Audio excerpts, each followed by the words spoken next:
ಜನವರಿ 10ರಂದು ಜೊಯಿಡಾ ತಾಲೂಕಿನ ಶ್ರೀ ಕ್ಷೇತ್ರ ಉಳವಿಯಲ್ಲಿ ಜಾತ್ರಾ ಮಹೋತ್ಸವದ ಕುರಿತು ಸಹಾಯಕ ಆಯುಕ್ತರ ಅಧ್ಯಕ್ಷತೆಯಲ್ಲಿ ಪೂರ್ವಭಾವಿ ಸಭೆ.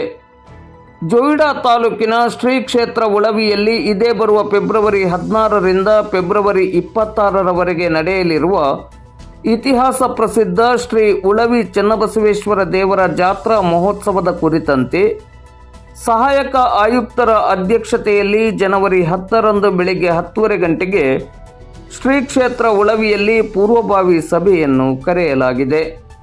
ಶ್ರೀ ಕ್ಷೇತ್ರ ಉಳವಿ ಚನ್ನಬಸವೇಶ್ವರ ದೇವಸ್ಥಾನದ ಕಲ್ಯಾಣ ಮಂಟಪದಲ್ಲಿ ನಡೆಯಲಿರುವ ಈ ಪೂರ್ವಭಾವಿ ಸಭೆಯಲ್ಲಿ ತಾಲೂಕು ಮಟ್ಟದ ವಿವಿಧ ಇಲಾಖೆಗಳ ಅಧಿಕಾರಿಗಳು ಹಾಗೂ ಶ್ರೀ ಉಳವಿ ಚನ್ನಬಸವೇಶ್ವರ ದೇವಸ್ಥಾನದ ಟ್ರಸ್ಟಿನ ಪದಾಧಿಕಾರಿಗಳು, ಸದಸ್ಯರು ಮತ್ತು ಸ್ಥಳೀಯ ಜನಪ್ರತಿನಿಧಿಗಳು ಭಾಗವಹಿಸಲಿದ್ದಾರೆ ಎಂದು ಶ್ರೀ ಚನ್ನಬಸವೇಶ್ವರ ಟ್ರಸ್ಟ್ ಕಮಿಟಿಯು ಶನಿವಾರ ಪ್ರಕಟಣೆಯಲ್ಲಿ ತಿಳಿಸಿದೆ.